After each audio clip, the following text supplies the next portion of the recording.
Hey, welcome, everybody. This is the Council of Future Conflicts, episode 539. Talking just morons running wild in the streets of America and sweet home Syria. We need another syllable in Syria to make the song thing work. But yeah, I'm sure a lot of people are really happy they live in Syria right now. We'll be talking about that. As always, I'm joined by the council. Joe, how you doing, brother? I am well and good. And just to prove Hunch wrong, I am saying the word Djibouti at 2 minutes, 10 seconds. So you're wrong. There Djibouti. you go. I hope you didn't have any money on that, Hunt. Yeah. Anyway, we had a fantastic weekend. We will have some picks on Wednesday to share on the show. But Elvis was in the, I guess not building, but trailer. Elvis was here at the campground. We actually had a really good event. We had about 150 people out here helping us raise money to renovate the large building. Awesome. So a good time was had by all. I actually got up and did some MC duties and did a raffle that we had a lot of fun with. Thanks to our friends at Shield Arms for providing most of the stuff for the rifle, but also the good people at Glacier Ace Hardware, Kalispell Army Navy, one of my favorite stores, and as well as Glacier Distilling, but they didn't know they gave us a prize, but they did. So we had a good time, and the ladies who made the wonderful handmade quilt that we gave out. So it was really a great time building community with like-minded folks. Everyone really enjoyed it, but apparently, when I made a joke to the woman who won the bottle of whiskey, when I made the joke about, "Ma'am, I'm going to need to see your ID," what I should have gave her was a breathalyzer because she did not need another bottle of whiskey at the time. I don't know how many. I don't know how many taxis run out to that part of Montana. So. Yeah, we had a good time. There was no wildness. Everyone was fun, and just a great time spending time with the salt of the earth kind of people. We had a good time. Joe, you literally read my mind. I just shared out the link for the X live stream, and literally right underneath mine is your Write in the Rain paper link. And I was literally just thinking about Write in the Rain paper today. It's like we're in the middle of kind of monsoon season here in South Korea, and so I was thinking, it was months like this that I really appreciated Write the Rain. So it's just funny that like I just was thinking that like 6 hours ago, and here you go. All right. Right on. Watcher, how you doing, brother? I'm not gonna lie to you. Exhausted. Very, very, very tired, and with a very large amount of work that still has yet to be done over the next several days. But good. I have been systematically knocking down weeds that are in some cases as tall as I am off of a very large property. It has to be done a couple times a year, and yeah, I blew my back out on day one. So day two was interesting. Now we're on day three. It'll be even better. Plus, we've got some magazine component or some.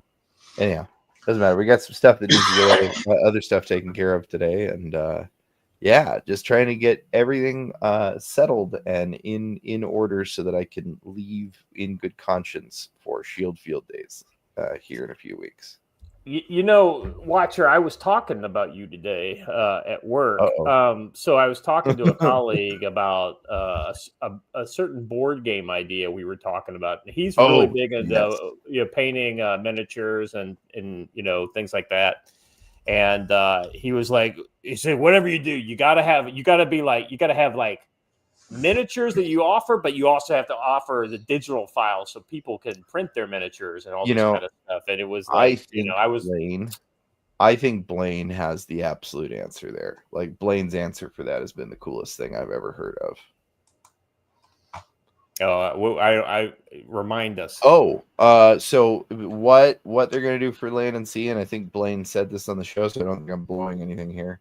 But but basically they're going to do a pose that they offer as the company that they mass produce and send out, and then like they'll have the artist do like hundreds and hundreds of alternate poses that are available on STL. Yeah, that's a cool idea. And if Blaine didn't say it, I mean, now you've said it, and maybe we can. No, I'm pretty use sure I'm pretty sure he said it on one of the mini shows quite a long time ago. Yeah. There are guys in the chat talking about the Djibouti flag, and I'm like, I warn you all, vexillology is one of my favorite topics. So if you want me to nerd out about the Djibouti flag, I can. But we can. I don't think that's really what we want to do this morning. Oh my God. I'm sorry. I just saw something just randomly in my timeline. Evidently, the geofence for the Tesla Robotaxi app in Austin is a giant penis. Yeah, Musk shared that this morning. Yeah, and they post that, and then Elon retweets it and says bigger, longer, and uncut. Yeah, that's what you call like top tier troll. Yeah, just when you get annoyed at Elon for doing something, I swear I respect that. Anyway, all right. I think if Elon was ever going to be a member of the U.S. military, he would have been a Marine for sure. All right. Okay. Are we going to jump into our first topic here? This one is kind of, I don't know. I mean, the only thing worse than just robots in the military that kind of worries me is when I think China with robots in the military. China warns of rogue robot troops unleashing Terminator-style indiscriminate killing. That's probably because they've already had their first one behind, their kind of black wall somewhere inside China, and they're counting on happening again in the future. Concerns are mounting in China as the communist superpower advances humanoid robot technology development to replace human soldiers on the battlefield. I mean, they got 1 billion people. What do they need to replace human soldiers for? They could lose 100 million soldiers and be like, it's Wednesday. Prompted calls for ethical and legal research into the Terminator-like technology to avoid moral pitfalls. Joe, I really get the feeling this is China saying, hey, you guys, don't you build robots. We'll build robots, but don't you do it because, we don't. I think this is China saying humans are loath to shoot children and women, but robots aren't. So we'll use them. Exactly right. An op-ed published by Yun Li, Mai Yun, and the People's Liberation Army Daily warned that faulty robots could lead to indiscriminate killings and accidental deaths, which would inevitably result in legal charges and moral condemnation. Let's see. The South China Morning Post reports the author cited American science fiction author Isaac Asimov's 3 Laws of Robotics, to a set of principles that have influenced the discussions about the ethics of real-world applications in the field. The author said the militarized human robots clearly violate the first of Asimov's laws, which states that a robot may not injure a human being or through inaction allow a human being to come to harm. They added that Asimov's law needs to be overhauled in light of these developments. No, you think maybe a fictional idea by a writer in the 1950s that couldn't have imagined all the ways that the Chinese would want to use robots might have gotten it right. Go figure. The officer said that militarized humanoid robots clearly violate Asimov's law, which states that a robot may not. Okay, so you already got that. They are also highlighting legal. What's the legal consequence for violating Asimov's law? Oh, nothing. I mean, because it's fictional. It is literally fiction. We say international law is fiction, but there's a lot of people out there that's not true. It's every bit as real as international law. Yeah, I was going to say, there are at least people out there that think international law is a real thing. They don't realize that it's fiction, but they think it's real. I mean, this is literally Well- fiction. I mean, it's like from a fucking book. Well, it is, but let's even clarify what it was. It was a proposed set of rules that you would need in order to stop AI from taking over humanity. That's Yeah, Right. like it builds like I a mean- core, like a core functionality in, and it was used in a lot of other, Yeah. kind of subsequent, fictional and environments. but the I point don't know. The being, robot from Lost in Space did harm to some people. no, that's true. That's true. But the point being is that Asimov's laws were never like a trying to describe a law of the universe or anything. They were Right. literally a proposed set of laws for how we could stop the unbelievably dark future we are very rapidly rushing towards. Yeah. The authors emphasize that robots must be designed with the constraints to suspend and limit excessive use of force in a timely manner and not indiscriminately kill people. Additionally, the trio cautioned against hastily replacing humans with robots, noting that robots still lack essential capabilities such as speed, dexterity, and the ability to navigate complex terrains. I mean, okay, fair, but at the same time, we didn't have robots that could do hardly anything, 5 years ago. Now look at where we're at. Yeah. So it's just a matter of money, time, and desire. Well, I just have to say that if you think that robots lack dexterity and the ability to navigate terrain, just put them, put Will Stancil on the opposite side of an obstacle course and watch how quickly it navigates it.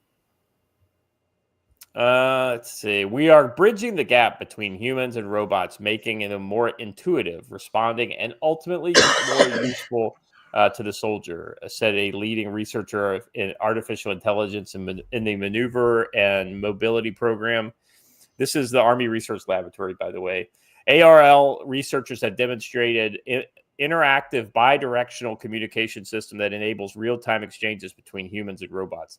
So, I mean, I think this is going to happen. So, what do you guys think of this whole idea? I think we all agree it's a bad idea ultimately because it's going to backfire on somebody. But and let's be honest, what better tool for tyranny than a robot, right? You tell a soldier to go to a village and burn the village, his conscience might catch up to him, but a robot is just going to go and execute. I learned during Attack of the Clones that robots are easy to fool and not very smart because the battle droids were not very smart. Yeah. So is that kind of your position on or where you think these robots are going?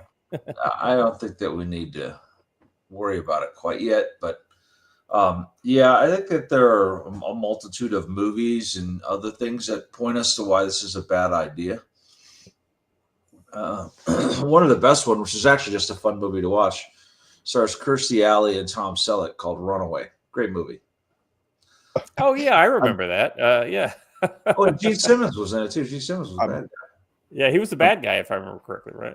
I'm sorry. I know neither of you had got the Will Stancil joke, but enough people in the chat did that I'm dropping this.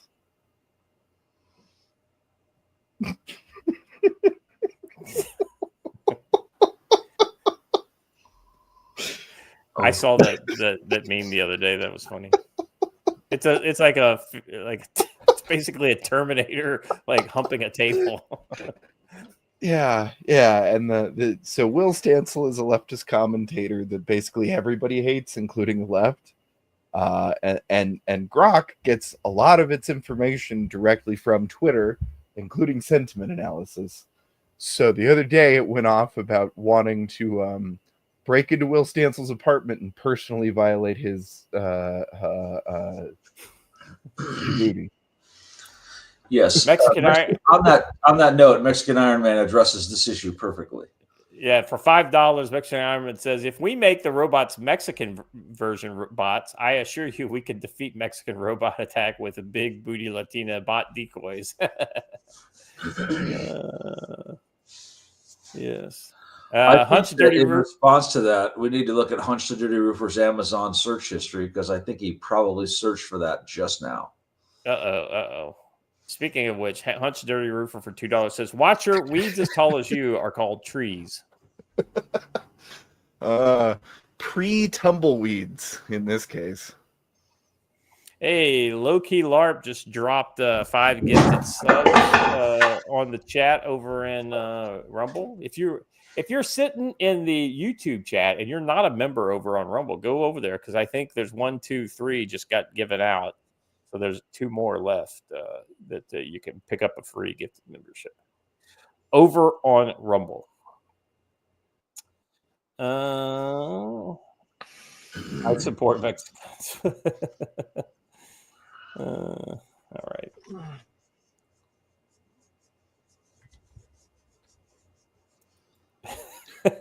Peter says, I'm sure if Scott was a robot soldier and he told me to DD Mao, we are federal now.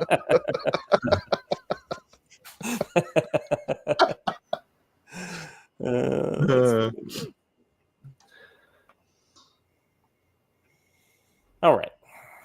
Enough of that. Anything else on robot? So I think that is the future of conflict. But thank God, I think you're right, Joe. We're not there yet.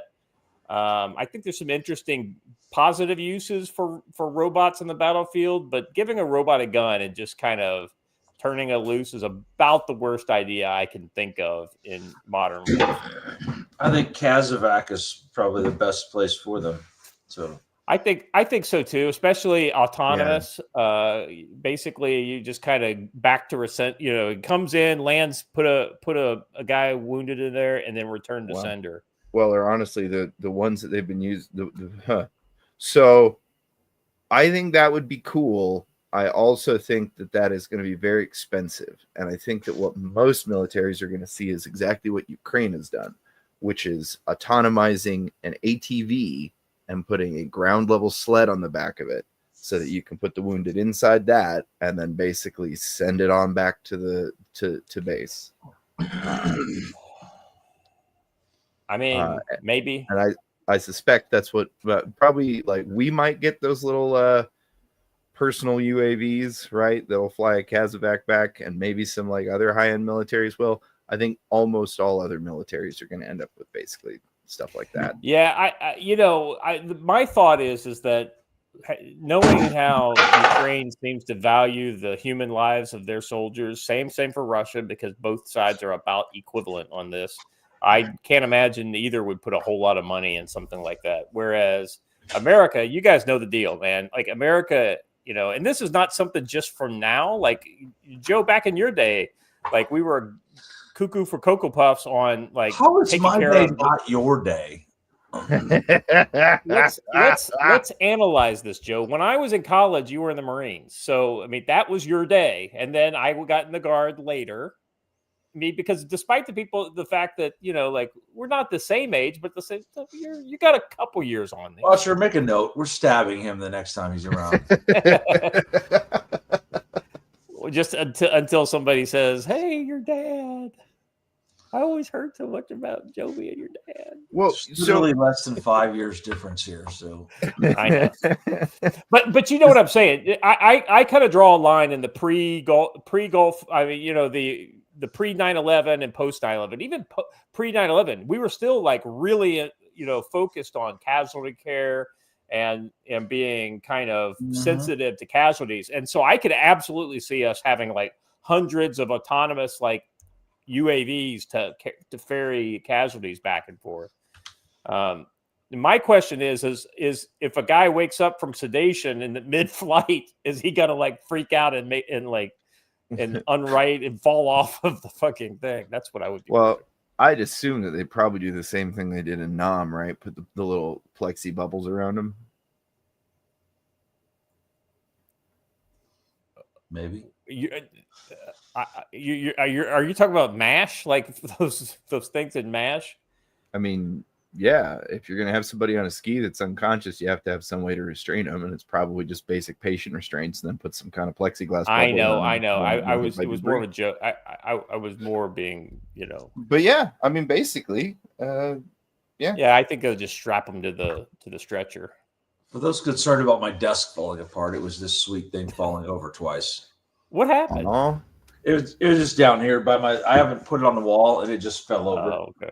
yeah, Robo Mash. You know what's funny is I'm telling you right now, within the next probably 5 years, this is going to be proposed and probably going to be a thing. MASH units where all of the surgery is done by surgical robots that are guided by humans back home, so that no doctors are actually in harm's way. They'll probably be nurses, corpsmen, and that kind of stuff. I think that's going to be fully automated auto doc in a container. Yeah. I don't even think there will be a doctor like. Well, I mean, they've got to have somebody to like move bodies around and stuff. Y'all are nerding out, and we have other topics today. That's true. I mean, I could just nerd out for the rest of the show then. How about that? Well, yeah, I know. But all right. All right, moving on. Australia rebuffs Trump's. Rebuffs Trump as U.S. demands to know what allies would do at a Taiwan war. Oh, shocking! Let's be honest. Who's shocked that nobody actually wants to get in a war with China, especially if they don't know for a fact that we aren't yes, please. The United States has already long been engaged in heavily in the war, 2 war zones it can't control, namely Ukraine and Gaza, and still looks to pivot to a third. A fresh report in Financial Times says Trump administration is demanding to know what the Pacific allies will do in the event of a war with China over Taiwan. Specifically, the U.S. government is pressing Japan and Australia to clarify their roles, even in the event that China moves militarily on Taiwan. Eldridge Colby, the U.S. Undersecretary of Defense for Policy, has held meetings with Australian and Japanese officials in recent months with this end in mind. Colby has made it clear in a Sunday statement that he's working on implementing Donald Trump's agenda of restoring deterrence and achieving peace through strength. He outlined that this includes urging allies to step up to their defense spending and other efforts related to our collective defense. Now, the interesting thing here is if there's an advantage to the Europe situation is that everything is really kind of well documented in the agreements with NATO, right? Like everybody has to do this. You're supposed to spend this amount. If X happens, then you do Y, right? I mean, all that's laid out. And so to the extent that it kind of makes it hard for anybody to kind of beg off, right?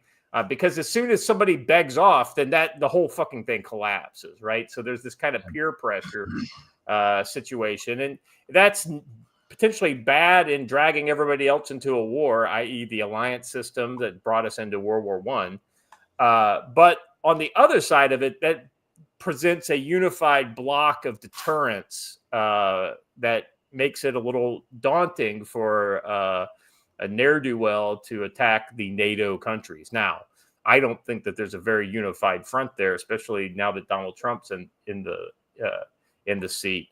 And you guys, we have all been vocal critics of NATO as being not in the U.S. interests and being an organization that outlived its usefulness once the Soviet Union collapsed.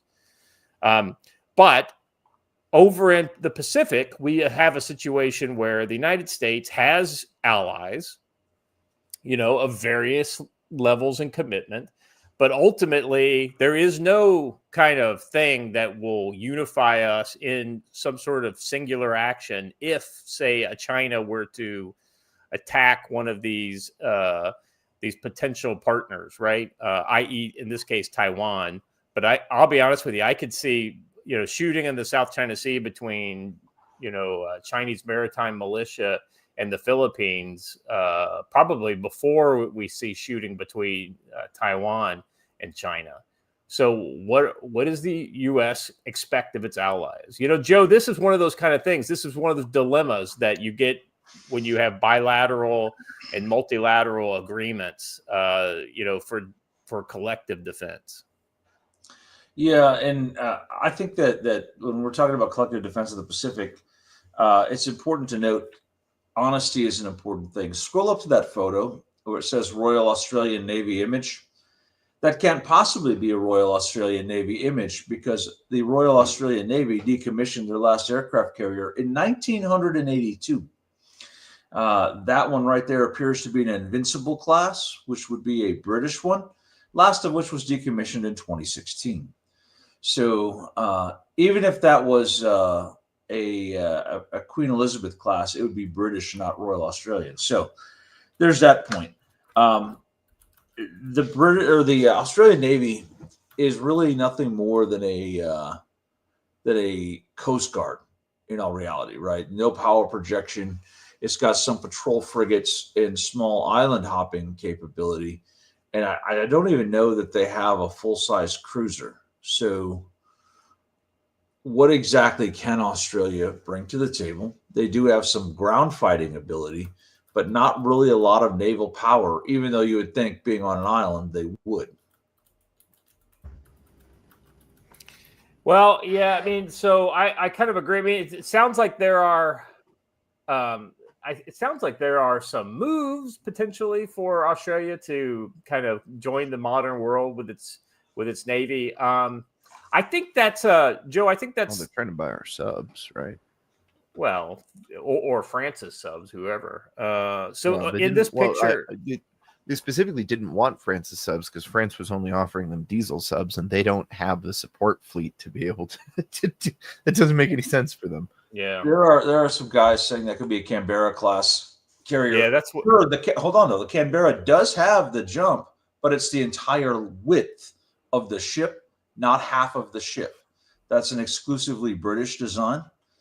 And a Canberra class, that lip would come all the way across. So Interesting. I did not know that. Yeah. So here's a picture of a Canberra class one, and it is not. That back there is an Invincible class. I'm telling you right now.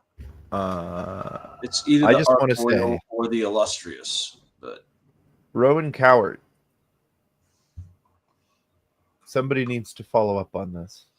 Yeah, I mean, let's keep in mind the emus defeated the Australian army twice, and the only casualties caused were among the Australians.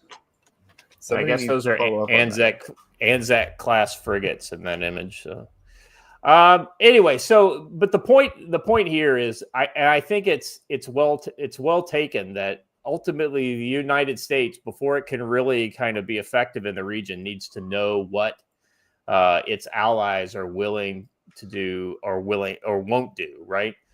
Colby has made it clear in a Sunday statement that he's working to implement Donald Trump's agenda of restoring deterrence and achieving peace through strength, urging allies to step up to the defense spending and other efforts related to our collective defense. And separately, the U.S. defense official described that animating theme of recent discussions with allies was to intensify and accelerate efforts to strengthen deterrence in a balanced and equitable way. The official said, we do not seek war. We do not seek to dominate China itself. What we are doing is ensuring the United States and its allies have the military strength to underwrite diplomacy and guarantee peace. So this is exactly what I believe is the correct usage of military power, right? Ultimately, if you project strength and have the ability to basically back up what you say, you deter people who want to be more aggressive. And that's something that we have absolutely lost in the last 4 years.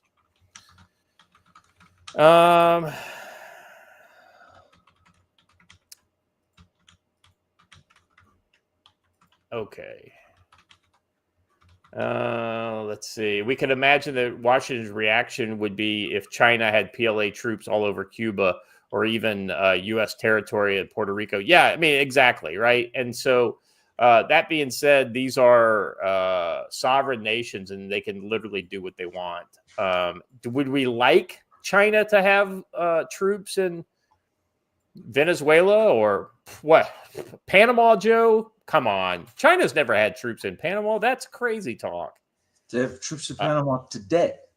I know. That's what I'm saying. So my point is that anybody who makes the argument that says that we shouldn't have Marines in Australia because it's like putting Chinese troops in Cuba. Well, no, in fact, Cuba is much closer to China to us than China, than Australia is to China.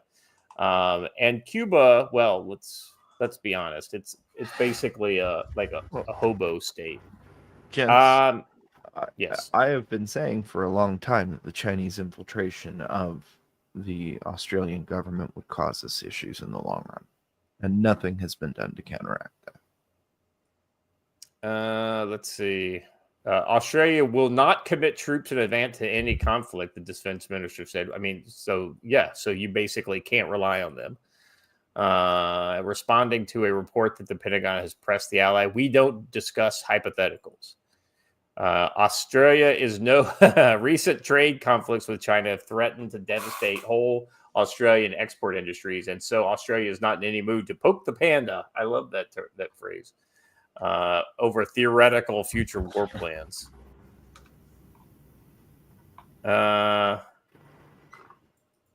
What they mean is they've been sufficiently cowed. Oh yeah, 100%. Well, and there are a lot of Chinese in Australia. There are a lot of Chinese in Australia, and they nakedly, openly buy out Australian politicians on the regular. You want this video, Scott? Yeah, also buy out American ones. I'm just saying. Well, yeah, that's true, but there's a lot. I think Australia is a lot cheaper to buy than America. Well, it's a lot cheaper, and there's a lot less subterfuge. Like it's just blatant over there. I agree with that. Do you want this video, Scott? Yeah. Let's see what this guy has to say. Happy to say. Ooh, hold on. Let me go over to X. Australia will not commit troops in advance to any conflict, the country's defence industry minister said on Sunday. Pat Conroy was responding to a Financial Times report that the United States has been pressing allies on what they would do if a conflict broke out over Taiwan. One, we don't engage in hypotheticals. We don't discuss hypotheticals. But secondly, the decision to commit Australian troops to a conflict will be made by the government of the day, not in advance, but by the government of the day. And so what you're saying is your treaties mean nothing. Yeah, I can't imagine what sort of a flex we're going for by saying we will never commit troops to any conflict. What's the point then of having them? It's our position, and it's been long established. China claims democratically governed Taiwan as its own and has not ruled out the use of force to bring the island under its control. Taiwan President Lai Ching-te rejects China's sovereignty claims, saying only Taiwan's people can decide their future. The US does not offer a blank check guarantee to defend Taiwan, but it has been pushing allies to step up defense spending, saying it's part of President Donald Trump's America First agenda of restoring deterrence. Australian Prime Minister Anthony Albanese stressed on Sunday that his country was considerably increasing defense spending. He told reporters that Australia supports the status quo on Taiwan and is against any unilateral action there. We want peace and security in our region. We don't want any change to the status quo. That's Australia's position today. That was Australia's position last week. That's been a bipartisan position for a long period of time. And if you ask me, it's a wrong position. I mean, Western Taiwan has been causing too much trouble for too long, and you would think that traditionally any Western democracy would support the continued existence of Taiwan rather than saying, the how do I word this? Not the status quo, the return of the mainland to Taiwan, because that's where it actually belongs.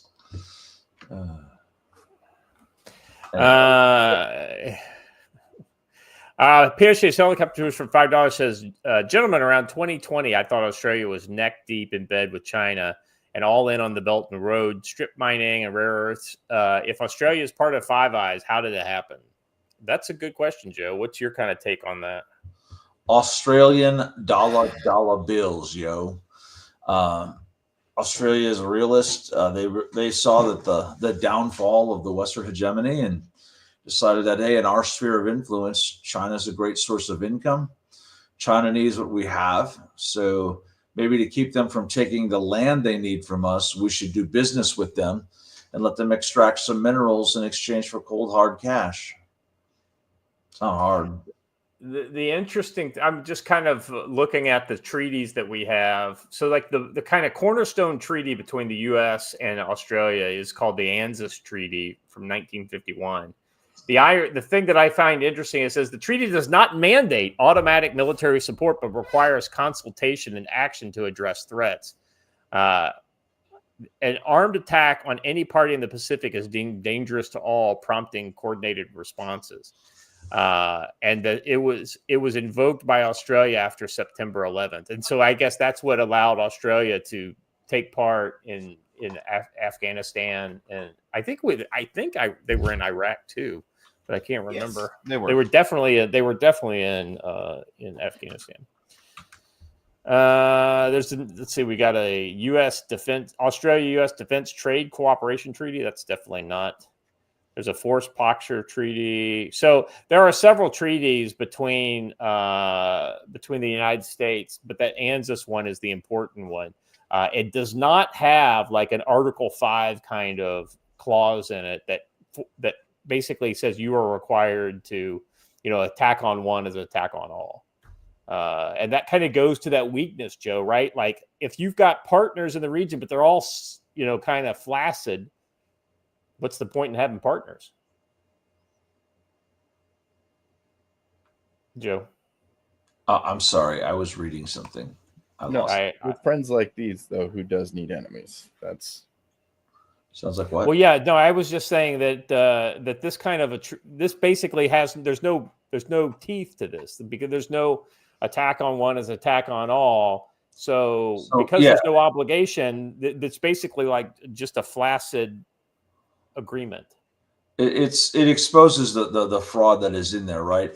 It's a great way to build up the hype for your defense industry and to build up your funding, but then when push comes to shove, it's not actually going to come through that way.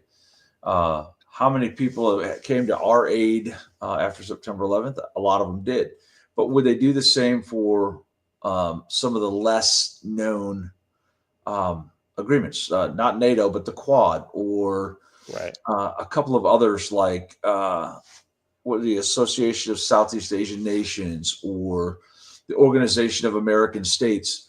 Would we be willing to go to war with Venezuela if Guyana was attacked? We are all members of OAS. It's a very, very interesting thing. Well, but even the Quad, I think, doesn't have any obligations. None. NATO doesn't actually have an obligation. NATO has an obligation to consider coming to the aid of the others. Right. I mean, Josh, if you want a flaccid partner, go for it. Dude.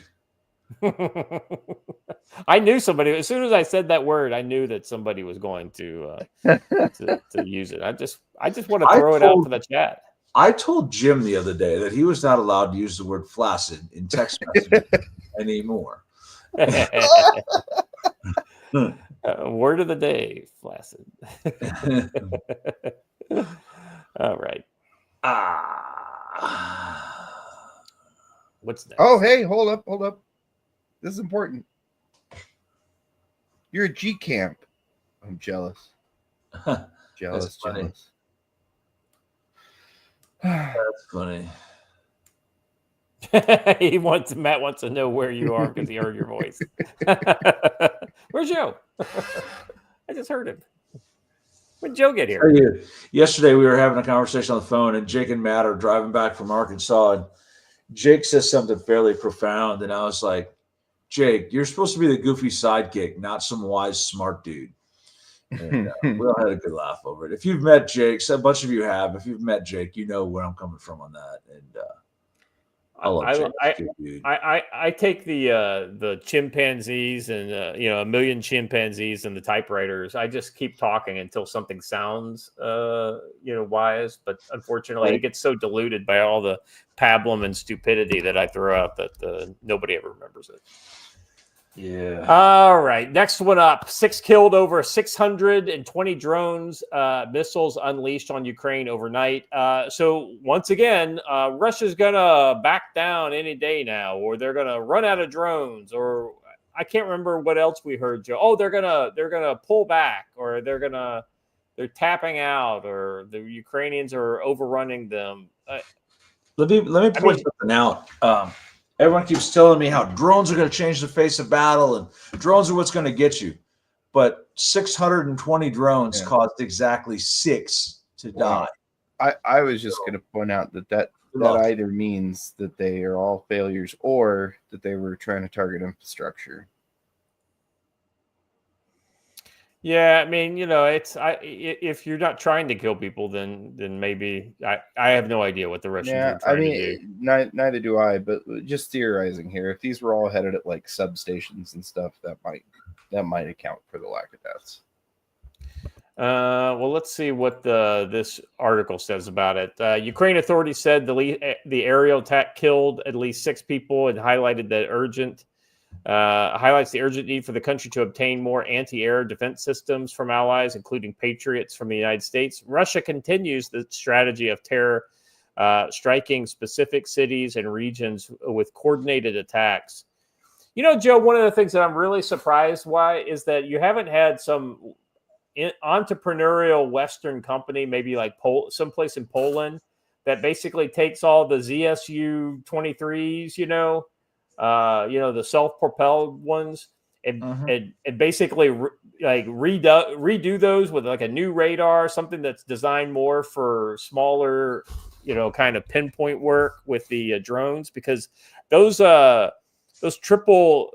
quadruple 23s on those things would be pretty wicked, I think, on drones if they had newer versions. Yeah, the problem is updating the tracking software to make them go fast enough, or slow enough. You'd basically have to strip out everything inside the turret and basically make a new thing. But yeah, I can't imagine it's cheaper. It's probably cheaper doing that than starting from scratch.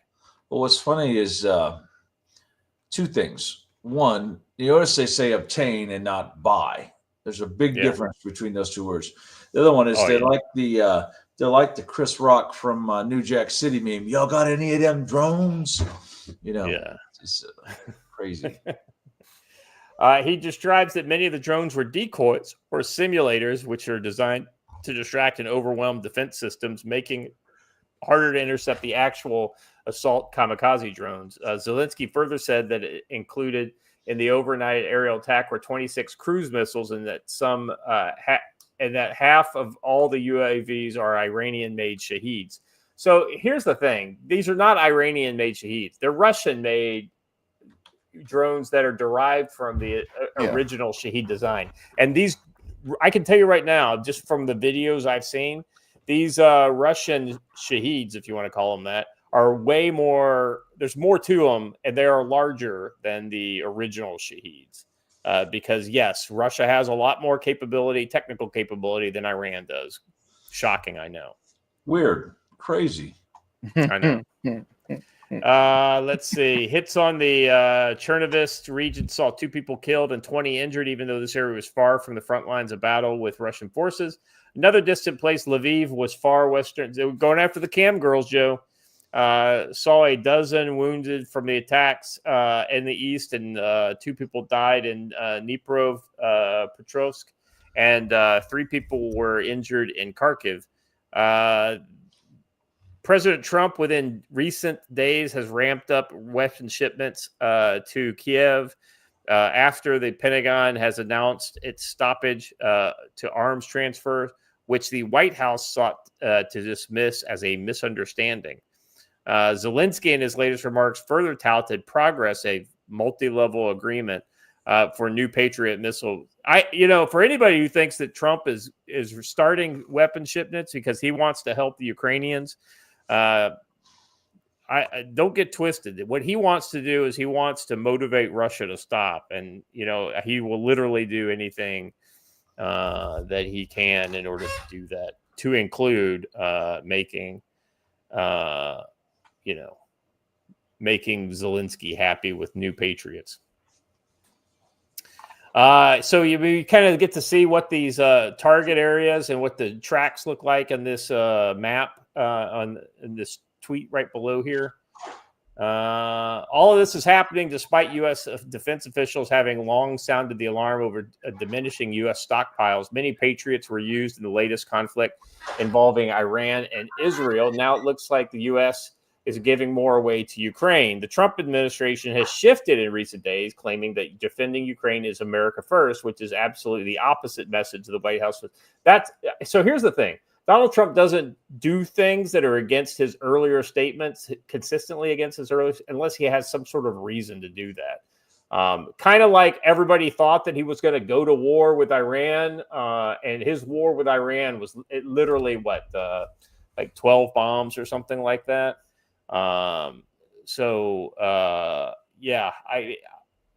Trust me, he's playing a deeper game, something a little more than just, hey, let's make Zelensky happy.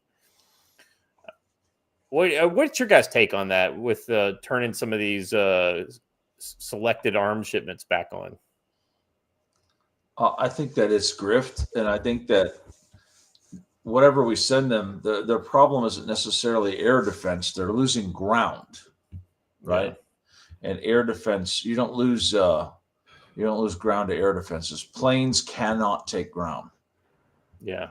No, a great point, Joe. I mean, you can defend strategic targets with air defense stuff in the rear, but if they say, okay, you're going to put a bunch of Patriots around Lviv, we just won't hit Lviv. We'll hit something else, because you can't be strong everywhere. So they go for places where you're not strong. Watcher, what's your kind of take on this? On this map, it kind of shows the breadth of what Russia's doing, and on this idea that the administration's giving more weapons. I think Trump trapped himself.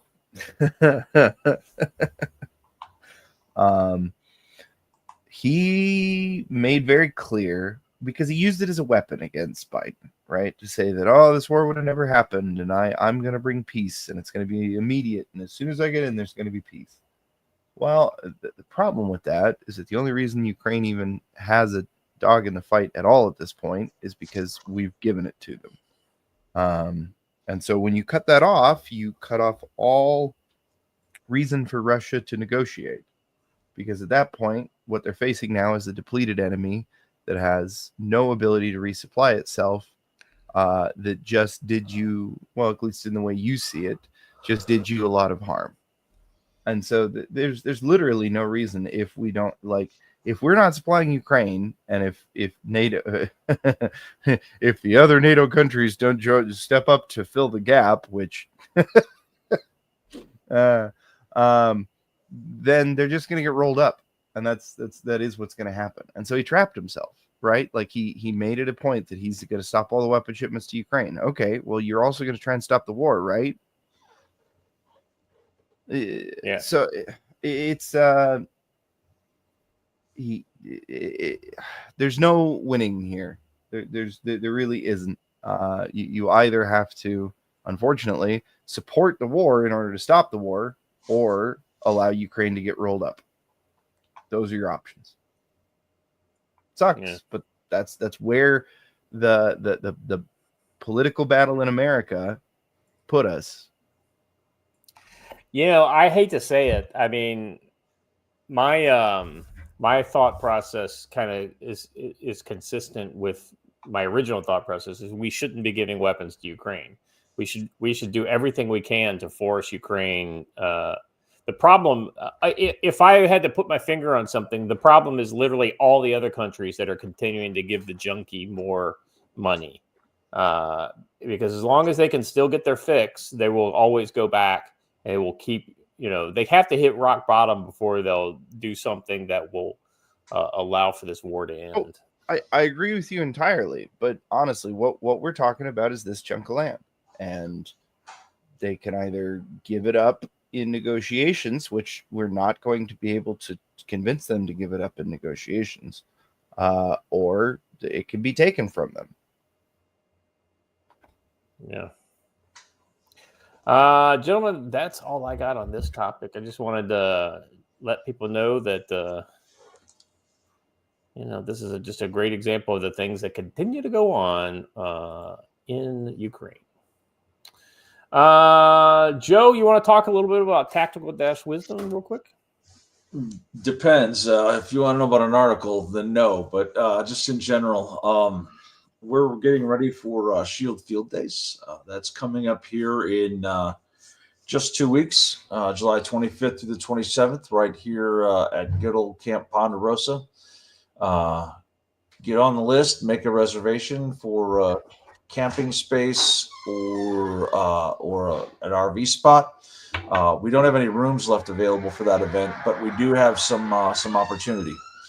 But we're going to have all kinds of speakers. We're going to kick it off with a first aid class, and then we're going to continue on throughout the weekend with a lot of fun stuff, some good food trucks, and some good fellowship together, building community, learning things.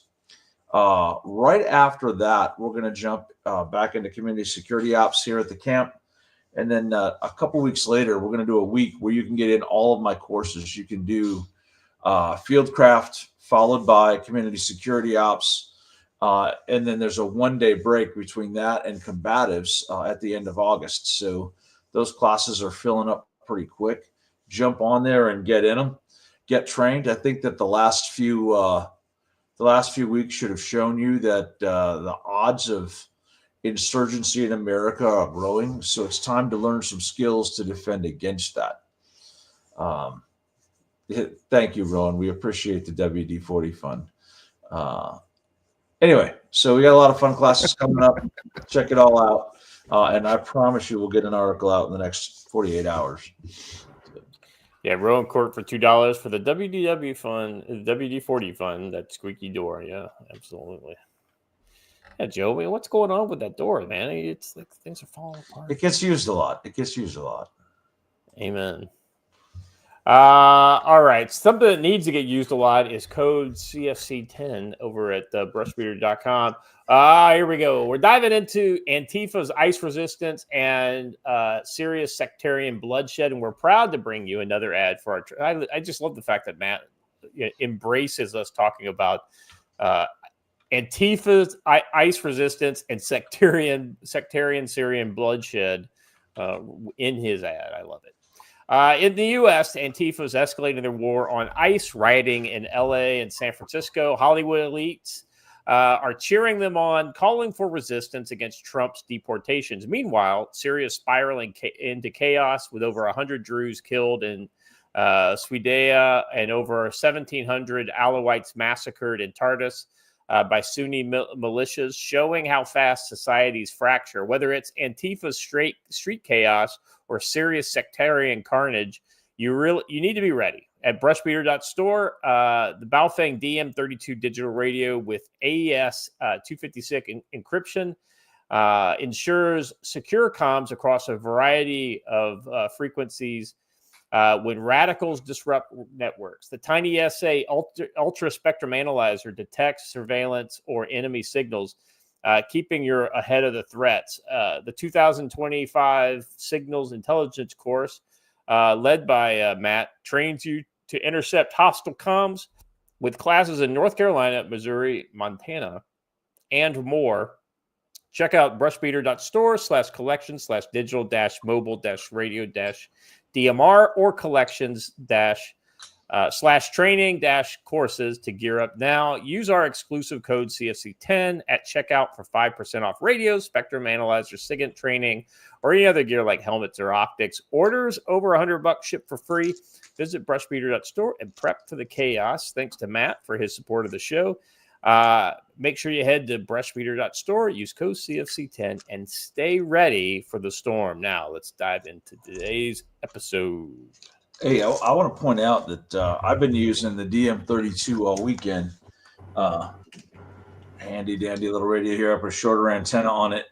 And the battery has barely gone down, and it's been great. So nice. Yeah, that's awesome.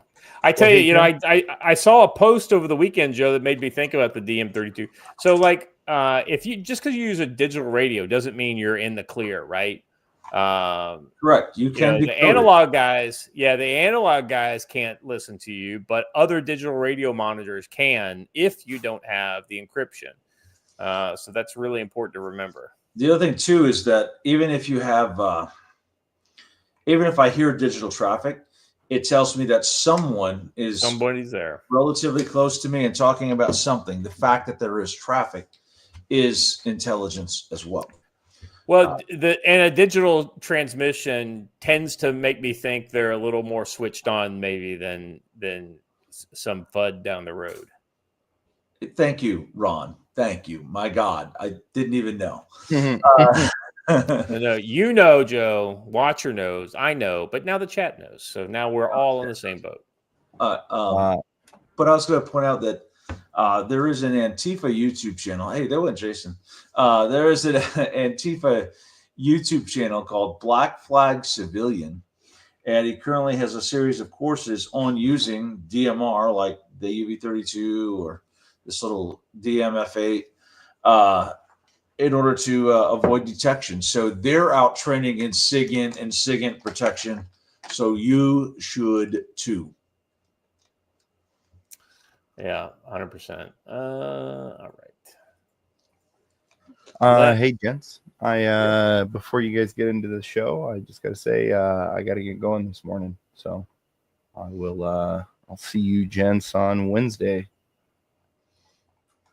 All right, Watcher. Take care. Appreciate you. See ya. We didn't need him anyhow. Sheesh. Now I got to comply with the government's demands. So yeah. Well, you know, it is a think tyranny. Code enforcement officers are the worst, the absolute worst. Yeah. Anyway. All right, here we go. Federal judge orders Trump administration to halt immigration operations without probable cause in California. This is Joe, I mean, I'm kind of glad I got somebody who knows something a little about law enforcement and probable cause here. I mean, we were talking ahead before the show about this, and ultimately, I think the fact that they live in a sanctuary city or state kind of creates a kind of general, environment of probable cause. I mean, because isn't it probable that people would seek sanctuary in places that gives relief to illegal immigrants? Well, I think that this is disingenuous of this judge, because I guarantee you that they're not just rolling up on fields and checking people. They're showing up at places they already have probable cause for, or at least what's known in law enforcement as reasonable suspicion, right? Yeah. Hey, we watched the stash house that we know holds illegal aliens. They drove to this farm, let out 5 or 6 people. At the end of the day, those people got back in the vehicle, drove back to a known stash house. That is probable cause, right? So this judge was seeking a headline by solving a problem nobody had. Yeah. And it's been a federal oversight authority to say that immigration can come in and verify your I-9s versus the people working there at any point in time. So. This is younger, right? Oh, excuse me. All right. In a 52-page ruling, the judge ordered Department of Homeland Security to stop detaining people based on race, spoken language, or accent, occupation, or presence of specific locations, such as a bus stop. Do you think that that's how they're actually doing it? I mean, let's be honest. Because if you're just running around stopping people with an accent, they would be stopping people all day long, and they would be bogged down in their own inertia. They're not just stopping people based on that. This is entirely headline grabbing. Oh, 100%. Yeah. This is basically saying reality is this, but I'm going to do this over here. Yeah. The judge determined that plaintiffs were likely to succeed in proving that the immigration stops and arrests were based on the 4 enumerated factors and lacked reasonable suspicion. The individuals targeted were illegal immigrants. The factors that defendants appear to rely on for reasonable suspicion seem no more indicative of illegal presence in the country than of legal presence, such as working at a low-wage occupation, such as a car wash, and day laborers. This is insufficient and impermissible, and the proper subject of an injunction, Frimpong stated. Did they cite any cases where these things have happened? Yeah, I haven't seen. Let's see. Frimpong also ordered DHS to provide detainees allegedly held in a room known as B118 or B18, located in the basement of the federal building in downtown Los Angeles, with access to confidential telephone calls with legal representatives and legal assistance at no cost. Such legal telephone calls shall not be screened, recorded, or otherwise monitored. DHS is also required to allow legal visitations for detainees 7 days a week, with a minimum of 8 hours per day on weekends and at least 4 hours per day on weekdays versus weekends. In an email statement to Epoch Times, the Homeland Security Assistant Secretary Tricia McCullough said that the judge was undermining the will of the American people. Yeah, 100% they are. America's brave men and women are removing murderers, MS-13 gang members, pedophiles, rapists, truly the worst of the worst from the Golden State communities. Law and order will prevail. So anyway, it goes on. There's some ACLU bullshit in here as well. But it basically just talks about the kinds of things that let's be honest, that we voted for, Joe. Well, here's the other thing too, is that the media ran with the false story, and this story kind of ties to that. Ran with the false story that these workers were at a strawberry farm.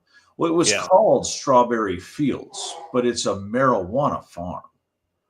And even if it was Strawberry Fields, children cannot be working at them unless they're a family member of the farm owner. So it was wrong no matter how you cut it, even if it was a strawberry farm, but it was not. Yeah. Well,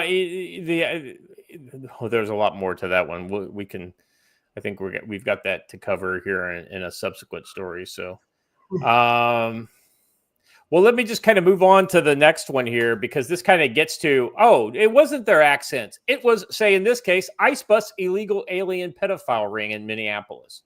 Huh, Joe? You think maybe it was, you got some accent? Give me your computer. Where did all these probably only found out about the child porn ring because they had a funny accent. I'm sure that's that's you're right, or maybe because they worked in a low income job. Hey, you work at a car wash. I bet you're a pedophile. No, that's not what they did. Believe it or not, all of these we may not always be on the side of the feds, but nobody ever said they were incompetent as investigators and police officers. They may willfully ignore things that we all think are very important, such as, the Second Amendment, but nobody said that they're stupid. ICE has arrested several illegal alien. This is a Breitbart story, by the way. Several illegal alien pedophiles and sexual offenders in Minneapolis accused, according to Wednesday press release from the Department of Homeland Security. These arrests took place in part of an operation that spanned June 6th to June 11th. Under Tim Walt's leadership, these depraved individuals have been walking around freely around Minneapolis and in impunity, terrorizing American children, the DHS wrote. Several Laotian criminal illegal aliens are listed in the press release. Paul Angelo Vang, arrested by ICE on June 6, was convicted of the second-degree assault, second-degree sexual assault of a child, as was Tong Lao, which was arrested the same day. Hung Lo. Hung Lo. I don't know. I don't know if these guys are hung low. Maybe Meanie Peenie might be good. Va Vang, also a Laotian criminal illegal alien, has been convicted of first-degree sexual assault, while Zhang Pao Vang was convicted of lewd and lascivious acts. with a child under 14. Both were arrested by ICE on June 6th.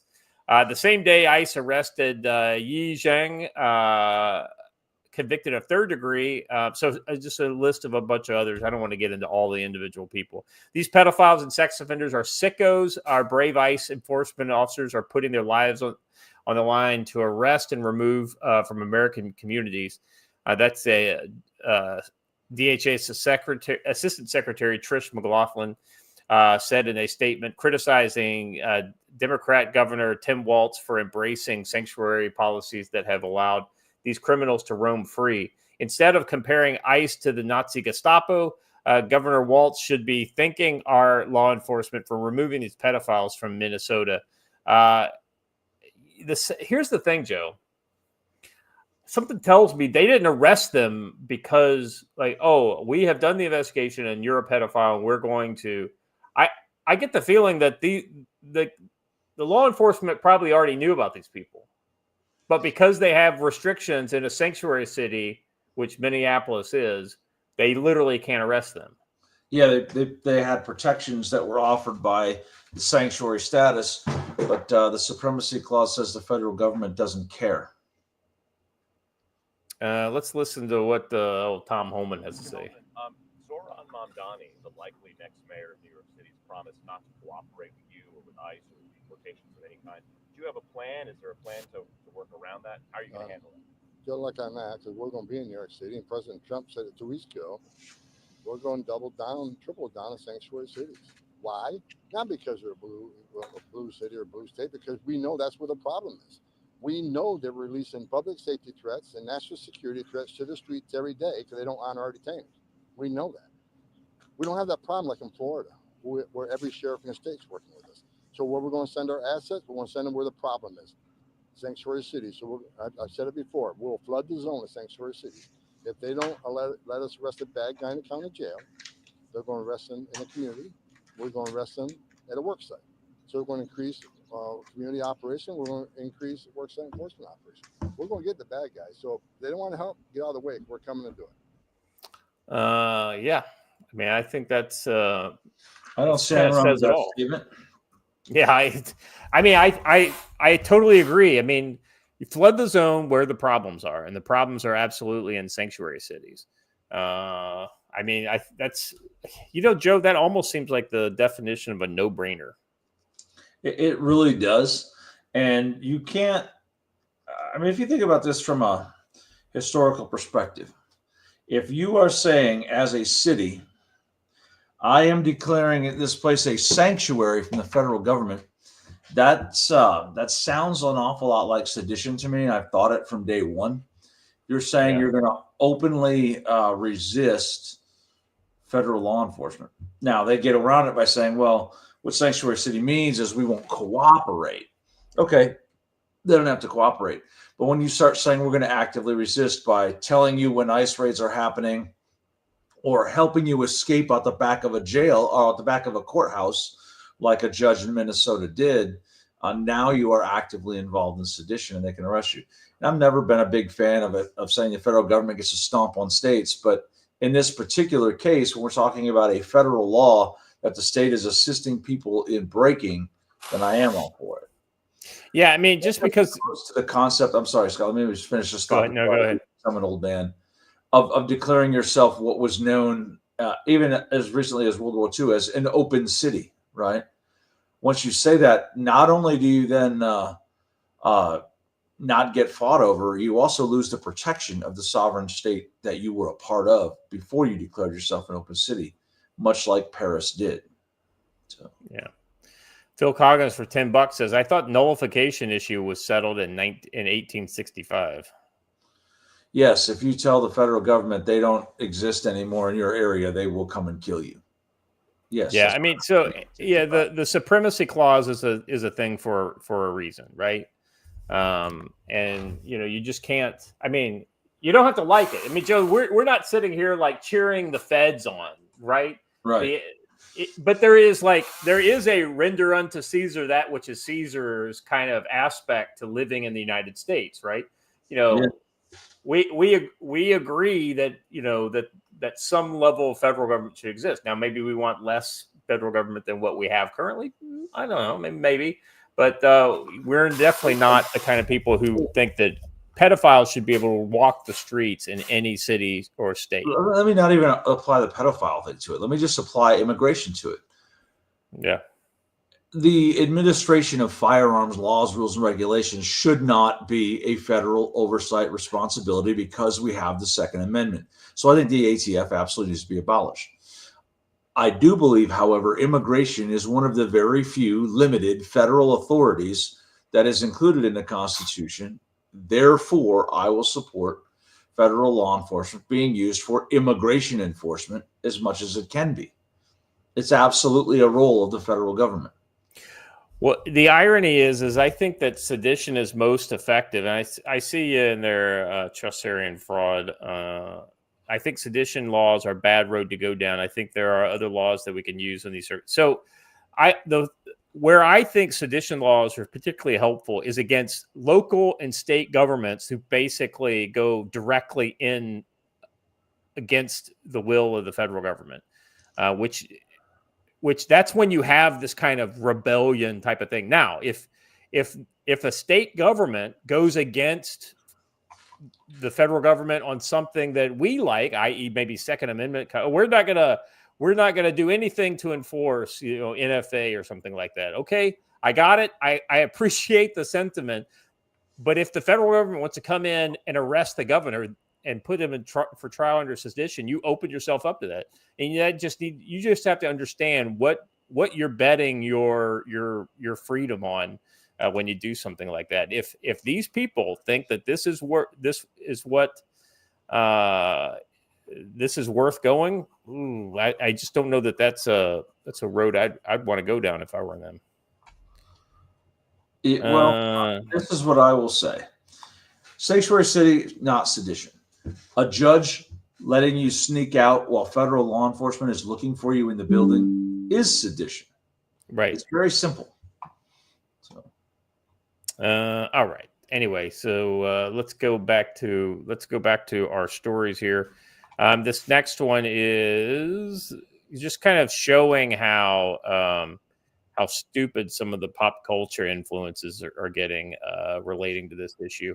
The View host declares violence against ICE agents is part of a justified reckoning. Sonny Austin's ABC Infernal Women's Gossip Show turned TDS Rage Fest, The View, intimated Friday that is excusable for deranged leftists to violently attack ICE agents. In another frothing rant, Hoskins appeared to be proclaiming that because ICE agents are wearing masks during raids to arrest illegal aliens, it's somehow justifiable to attack them.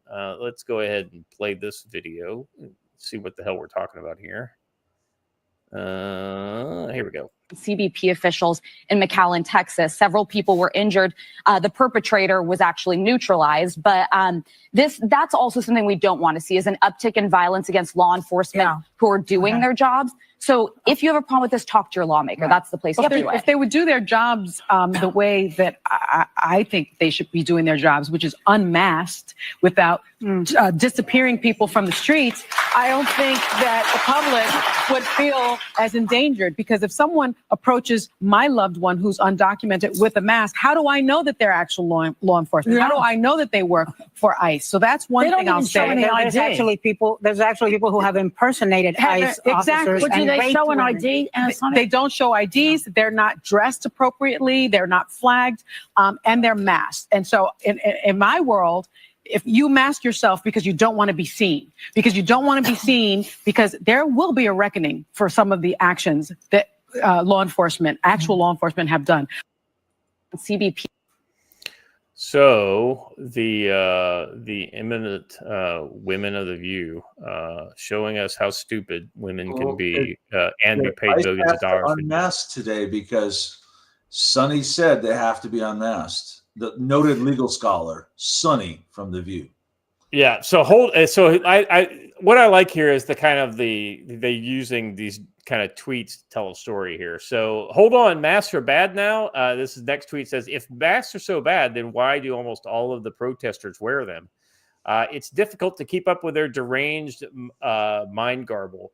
Another tweet here says, does the same logic apply to those rioters and Antifa members who are masks? Of course not, because they're exercising their freedom of speech, right? Protection against doxing law enforcement actually isn't new. Sir Robert Peel, the father of modern policing, way back in the 1500s, first suggested that every officer should have a number so that his name does not have to be revealed, but he can be verified with the agency that he works with. So the protection against identifying police officers and where they live isn't new. It's been around for, over 500 years. They just want it to be new and different because they want to be able to say that. They say that people wear masks at protests because they don't want to be targeted and identified wrongly. Police officers wear them for the same reason. Why does a police officer not have the same rights as you? I'm a huge advocate of saying you have exactly the same rights as a police officer for self-defense. Just because they carry a gun for the state doesn't mean they have more of a right to self-defense than you. And that's true. Right.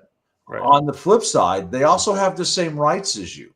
They have the same free speech rights. They have the same rights to not be targeted for their speech or their job. Pretty simple.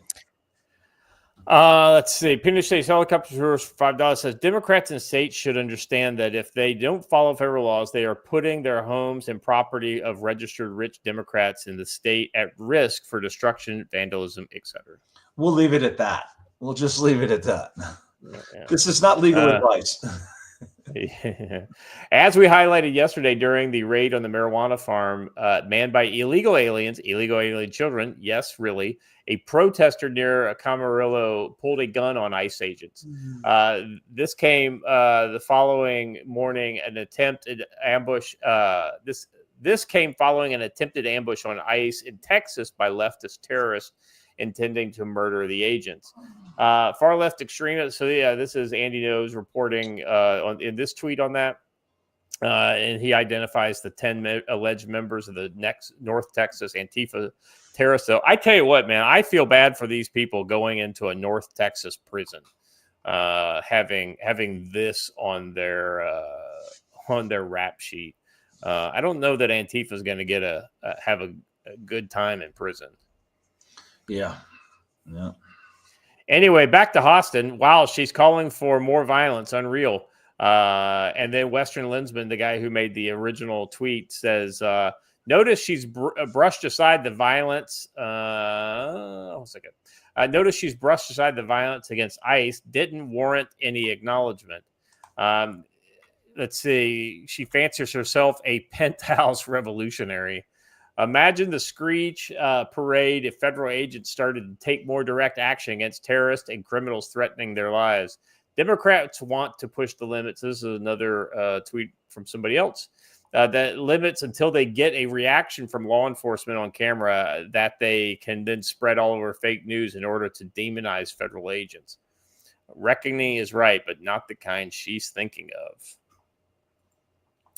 Well-armed Corgi for 998 says what they mean. They say there will be a reckoning is that they're going to harm those people. The left is threatening the feds on cable TV, yet Bondi and Cash do nothing. And in fact, the feds are being doxxed for their participation, and that's the reason why they're wearing masks. And we talked about it the other day. They're there undercover, and then they just put their gear on, for the actual arrest. So that's why she complained about non-standard uniforms and things like that. Right. Move on. Yeah. So what does this lead to? Well, it leads to exactly what I'm going to show you. Did you read the? Oh, never mind. Disregard. Yeah, the Well-Armed Corgi one. Yeah. So this is Honey Badger Mom on X, ICE, Portland, Oregon, or a sampling of the increasingly which matches the rhetoric on the ground.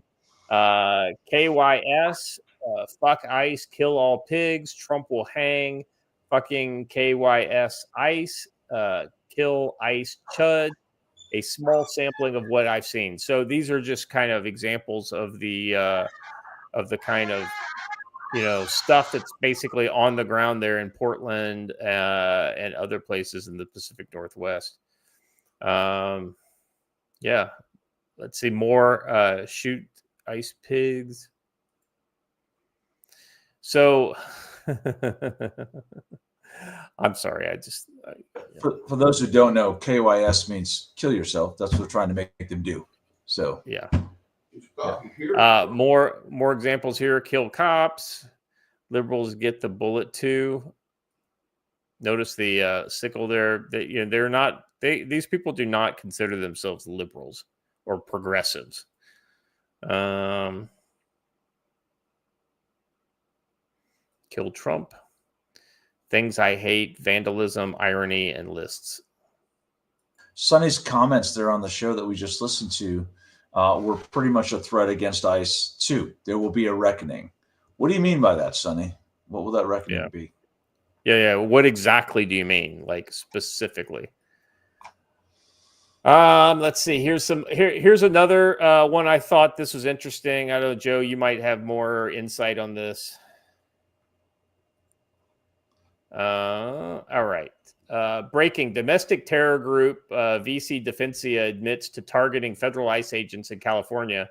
We'll play the video here in a second. Ventura County group VC Defensia just openly confessed to harassment. Actually, let's. This is what they brought us yesterday. That is what they shot at us with yesterday.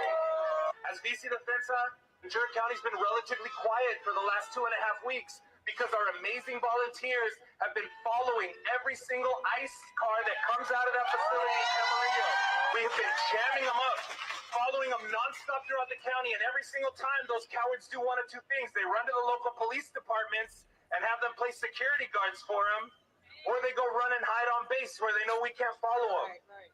Our incredible volunteers have been nonstop since 5 in the morning every day across this fucking county, patrolling and surveying our spots and jamming up every ICE officer that we find. They've gotten so incredibly good at finding them, we have forced them to switch up their strategies. How quickly before this turns into being able to do targeted attacks on them? Well, so that's what Mike Shelby and I talked about last week, right? Rather than attacking the hard targets of ICE stations, they're going to start following these vehicles and hitting a vehicle, right? Rather than trying to hit a hard target. But yeah. Was this in California? Yeah. This is Ventura County. This guy has just made some admissions of some violations of the law, because in California there are some very serious surveillance laws that make it illegal to follow or electronically monitor people. I'm pretty sure these people probably use camera phones in their surveillance of the ICE vehicles. That is a crime in California. Yeah, anti-stalking laws, right? I mean, yes. That's kind of where they right. Correct.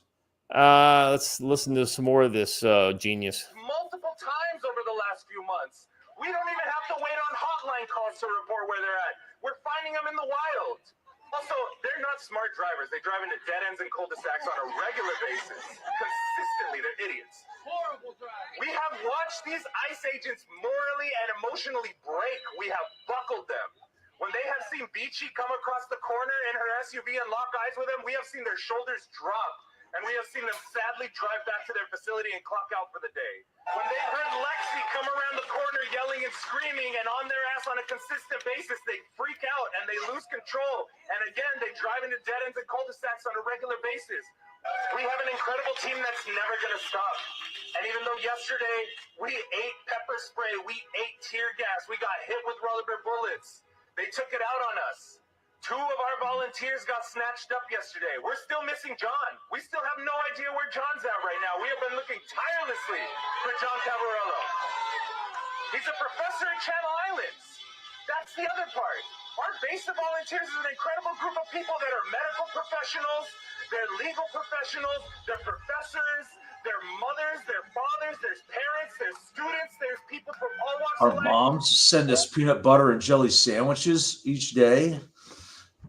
Oh my God, this guy is. I think, guys like him are hard to kind of get at because they are literally professionals at this. They may have some back channel money that's coming in, so they don't have a job, right? But if these volunteers have jobs, that's how you go after them. I mean, you have to make it just impossible to have anybody with any kind of professional life outside of this stupid neo-Marxist, club. Well, there's a couple of points in here. Number one, he says, well, they're driving down cul-de-sacs all the time, so that's us defeating them. Negative. That's ICE running a surveillance detection route, and they're actually defeating you, just so you know. They're identifying all of your vehicles by driving down cul-de-sacs, and when you turn down there behind them, they know who you are. Yeah. The other thing is this can end up going very, very wrong. So let me tell you about a story about almost 20 years ago in Detroit, in a rough neighborhood. A team of guys from Target Corporate Investigations, along with their FBI counterparts, were conducting a surveillance on a particular subject in this area. And as we began following them, these people noticed that they were being followed, which led to a cat and mouse game of us arranging our backup to meet us somewhere. And when we got there and surrounded that vehicle, those vehicles were surrounded by other vehicles full of armed men. And the state police had been following the same subject and saw us following them and didn't know who it was. And there was almost a shootout between the FBI and the state police because of that. Federal agents don't like to be followed. What's going to happen is that eventually someone's going to get hurt following an ICE agent around, and it will be completely justified by the ICE agent. But it's going to cause a big George Floyd type situation. I'm sorry, Jorge Floyd. Jorge. Lost Core 23 has gifted 10 subs over in Rumble. If you are in the YouTube chat and you have not been in the Rumble chat today and you are not a member, go over there and get your free subscription. All right. Hey guys, let's move on, shall we? Anyway, I just thought this was important to kind of show what kind of committed morons are out there, ready to essentially go all in on this. And these are the guys that are going to make up the core of the direct action teams that are going to eventually start taking part in much more directed violence. Pinochet's helicopter for $1 says, this is my fear. I have a heart catheterization in August, and my luck is I'm going to end up with Antifa commie at UMass clearing my arteries. Or not. Yes, I get it, Pinochet. Or not. Way to dox yourself. Caravaggio mentions La Raza is a different animal to BLM. Be prepared. I'm pretty sure VC Defensa is an outgrowth of La Raza. I'm almost positive. Yeah. All right. Moving on to Syria. Joe, it's almost like we know what we're talking about. Jelani is going around putting on a great face. He's doing the tour. He's like, listen, I'm doing the things that I need to do to get the monies, right? I want the monies, so I do the things, right? That's how this works, right? It's a transaction. Donald Trump, I shake hands with the right people, and you give me the money. Exclusive. Syria's al-Shara attending at least one meeting with Israeli officials in Azerbaijan. Let me share my screen. Let's see. Discussions include the security agreement to be signed between Israel and Syria, the Iranian threat, Hezbollah's weapons, weapons of Palestine militias, and Palestine camps in Lebanon. Syrian president, or it's the basics. The Syrian source stated that this is a series of 2 or 3 meetings between the sides. Syrian Foreign Minister Assad al-Shaibani is in attendance, along with the Ahmed al-Dalati, the Syrian government's liaison for security meetings. with Israel. The high-level Israeli delegation includes a special envoy to Israeli Prime Minister Netanyahu, as well as a security and military figures. The purpose of the meetings is to discuss further details of the security agreement to be signed between Israel and Syria, the Iranian threat in Syria and Lebanon, Hezbollah's weapons, the weapons of Palestinian militias, camps in Lebanon, etc. The possibility of opening Israeli coordination office in Damascus without diplomatic status might be discussed. The source stated that discussion to hold meetings in Azerbaijan made by Israel and the U.S. intended to send a message to Iran. The irony here, Joe, is that we still see connections between Azerbaijan and Israel, despite Turkish and Israeli kind of friction, if you will. So I think that's been that's actually a kind of a telling development to me. I think it's also funny that Al-Jilani has learned the lesson that Zelensky refuses to. Yeah, right. Right? Wear a damn suit. Yeah, wear a suit every now and then, and people might take you a little more seriously. Yeah. So anyway, I just wanted. This is a story from July 13th, so a couple days ago. So I wanted to, or I guess yesterday. And then we've also got this. So I think we referred to this story, but I don't think we really got into it. Kurdish PKK militants burned weapons in Iraq to launch disarmament. So if you remember a couple months back, the leader of the PKK in Syria made a deal with the PKK leader in Turkey. He's in a Turkish prison. Joe, have you ever been in a Turkish prison? Have you been to a Turkish prison, Jimmy? Anyway, so that was a huge development, and ultimately, if the PKK kind of taps out, then almost all the others that are less kind of strident than the PKK will also tap out.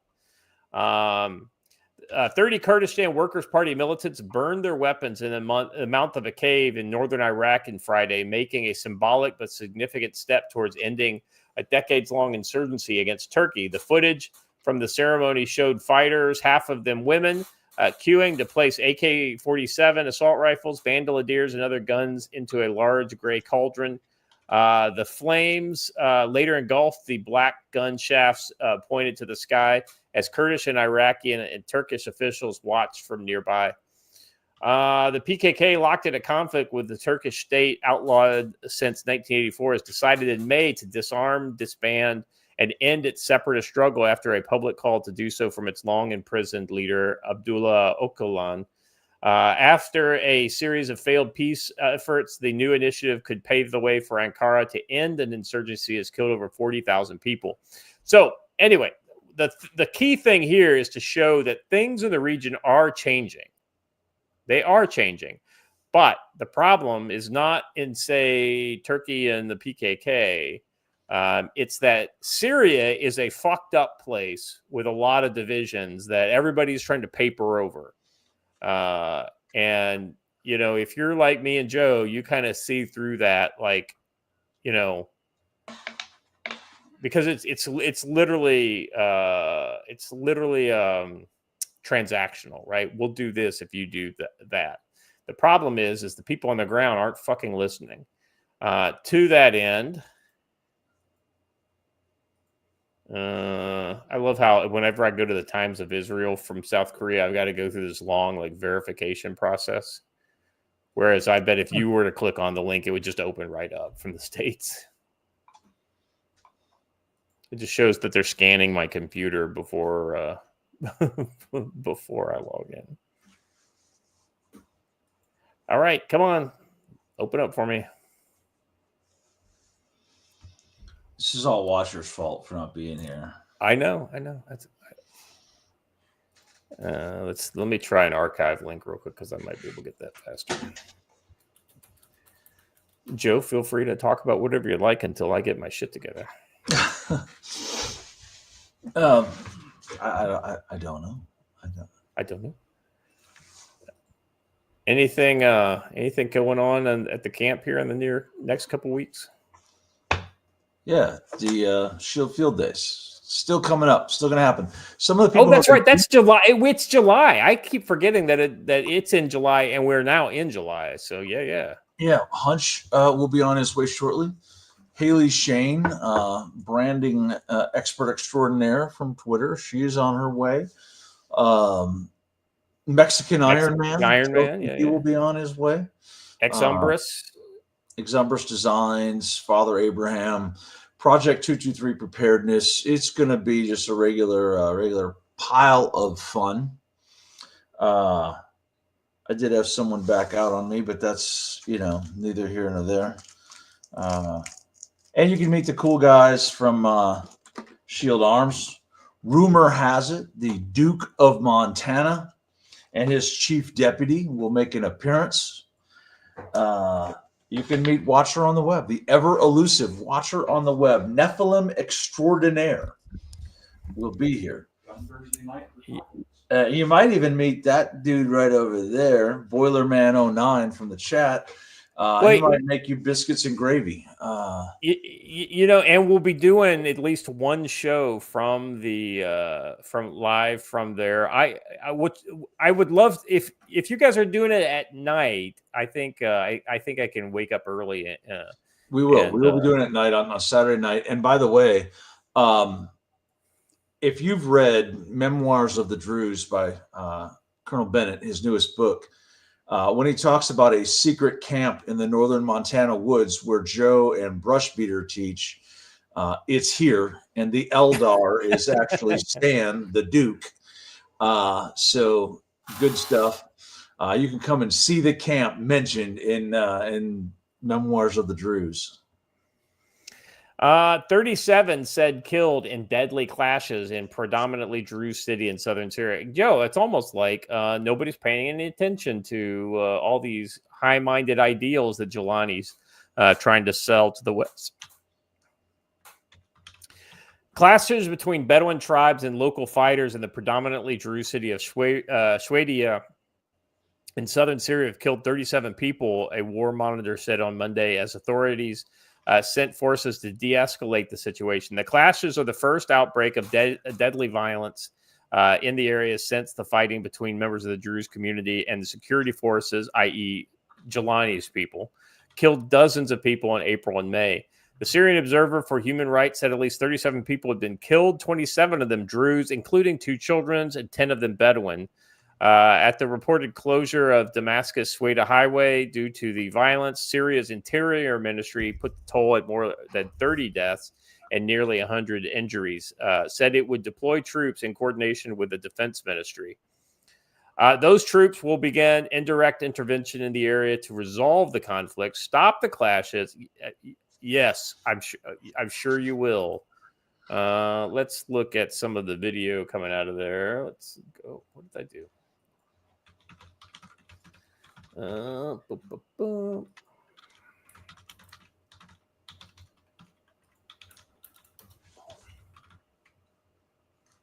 right, so this is some of the video. Oh, that was a near miss. The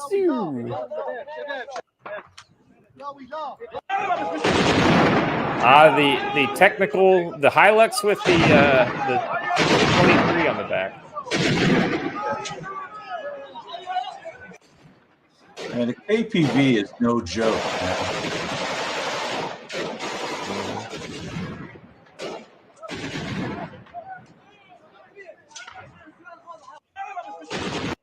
So definitely pretty. That's 14.5 millimeters of hate coming at you with every bang. Joe, I think that was a 23 millimeter. Oh, was it? I think so. I thought it was a KPV. It could be. I could be wrong. I love the Twitter, the Instagramization or TikTokization of warfare. We got this guy doing a selfie during the middle of a firefight. I mean, why not? Son, why were you doing that? No, it seemed like the thing to do at the time. But that's a sure way to get slotted. The way to actually do that is to wear a body camera and upload the footage later so you can focus on what you're doing. Right. Man. Yeah, that is not what you call smart. The Syrian state-run media outlet Sana earlier said the security forces had deployed the administrative border between Dara and Sweda provinces in light of the situation. Let's see. The governor of the region called for the constituents to exercise self-restraint and respond to national calls for reform. Several Druze spiritual leaders also called for calm. Now, let's be honest. There are some hotheads in almost every kind of element out there. And are there hotheads in the Druze community? Yeah, they're fiercely independent people. But I'm guessing that the Druze aren't the one that actually started this. I could be wrong, but that would be my guess. It could have been Dem Druze. Dem Druze. Since it's the fact that nobody's blaming the Jews. I got laughter from the live studio audience, so we're in good shape. Anyway, well, if only he was around for your Djibouti joke. Yeah. Clashes between the new security forces and Druze fighters in April and May killed dozens of people. During those clashes, Israel carried out drone strikes on armed groups preparing to attack the Druze community. Prime Minister Benjamin Netanyahu said in a message to Syria at the time, Israel expects it to prevent harm to the Druze. Let's see. Israel is home to more than 150,000 Druze and has vowed to protect their brothers in Syria. Anyway, so there's that. And then, Joe, there's this. Tell me if you've heard this one before. Sectarian purge masked as wildfire under Syria's new government. Well, it's probably a half truth. There probably was a wildfire caused by something else, but yes, caused by people who want to burn all the Alawite. Yeah. Less than 4 months into its rule, Syrian interim government is under mounting pressure as each crisis, natural or security related, casts doubt on its ability to govern and maintain control. The recent wildfires that tore through northern Latakia were no seasonal accident. They broke out as sectarian killings escalated and suspicions of state complicity grew. Never before in Syria has an armed group claimed responsibility for a natural disaster. That changed when Syria Ansar al-Sunnah announced it was behind the fires that spread through the Kastal Malif regions, explicitly stating that the arson attack led to the fires spreading to other areas, forcing Nusayrists or Alawites to flee their homes and causing numbers of them to suffocate. The statement came just 3 days into the blaze, when only weeks after the same group had claimed responsibility for the June 22nd bombing in Mar Elias Church in Damascus. So, Joe, I mean, this is the same. You remember that church bombing? That was pretty fucking horrible. And they're just kind of upping their game, right? Originally the Syrians blamed ISIS, but then it came out that no, our own guys are doing this, essentially. So, damned if you do, damned if you don't. Well, this is proof that the guy can trim his beard and hair and put on a suit, but he's still an unconscionable monster underneath. Anas Khattab, a former Al-Qaeda commander and Nusra Front co-founder, now serving as Interior Ministry, only deepened the contradictions during his visit to the fire zone. He insisted there was no evidence of arson, even as his own ministry investigated suspects. Khattab's refusal to acknowledge the claims suggests that Damascus still considers it a phantom, a position reinforced when the ministry spokesperson Al-Baba publicly dismissed it as imaginary during a press conference after. I mean, Joe, this shit is like, you can't make this stuff up. I mean, these people are absolutely delusional in the web of fantasy they're willing to spend to try to get people to believe their bullshit. Takia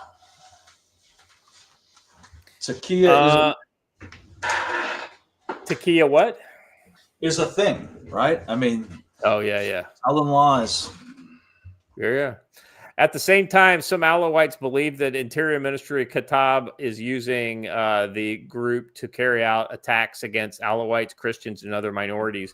Yeah, shocking, right? I mean, heaven forbid Al-Qaeda take arms up against other sectarian groups.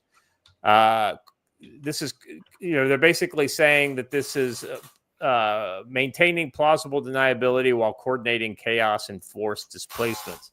In Latakia's coastal hinterlands, fear is already running high. Many villages had yet to recover from the violence of March when security raids, sectarian killings devastated entire communities, leaving behind charred homes, mass graves that remain underreported by official channels. Only months ago, bloody confrontations claimed 2,000 lives across the region.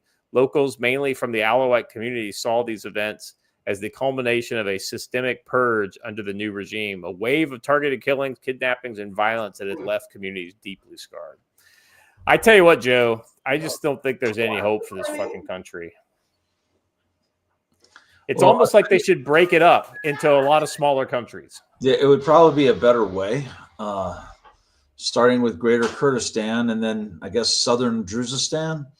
I mean, I don't know, but you're right. It's probably a better way to do it.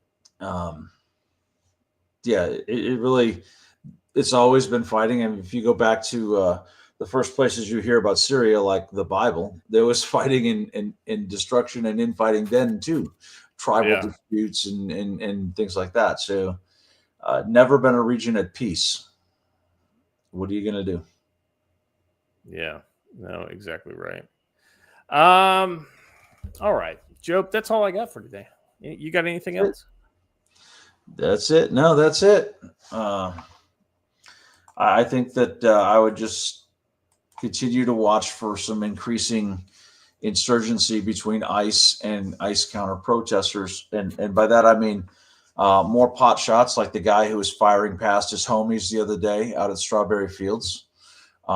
Or some of these surveillance things defense is doing, turning into ambushes on some of these roads. So, yeah, I mean, I think you and I kind of see this the same way. It's like we don't see exactly what's happening. We see the potential in what could happen if these people finally decide they've had enough and they're going to take action. I mean, every one of these morons on the left is essentially like one bad decision away from, a huge terrorist incident. Now, thank God most of them are cowards, as we saw in the ambush attack. But all it takes is one or two steady triggermen to make a really devastating attack against, even armed and armored federal officers. So, it can go really bad really quick. All right, Joe, that's all I got. Hey, chat, if you haven't done already, please take a moment to hit the like button. Let people know that this is a show worth checking out. Subscribe to the channel. Hit the bell for notifications. If you haven't checked in over at Rumble, if you're a YouTube member, go ahead and do that in the closing minutes of the show, and you'll probably get a free membership if you don't already have one. All right, Joe, thank you very much to Watcher, who had to take off earlier and abandon us in our time of need. Thank you for doing that. And chat, you guys, as always, are awesome.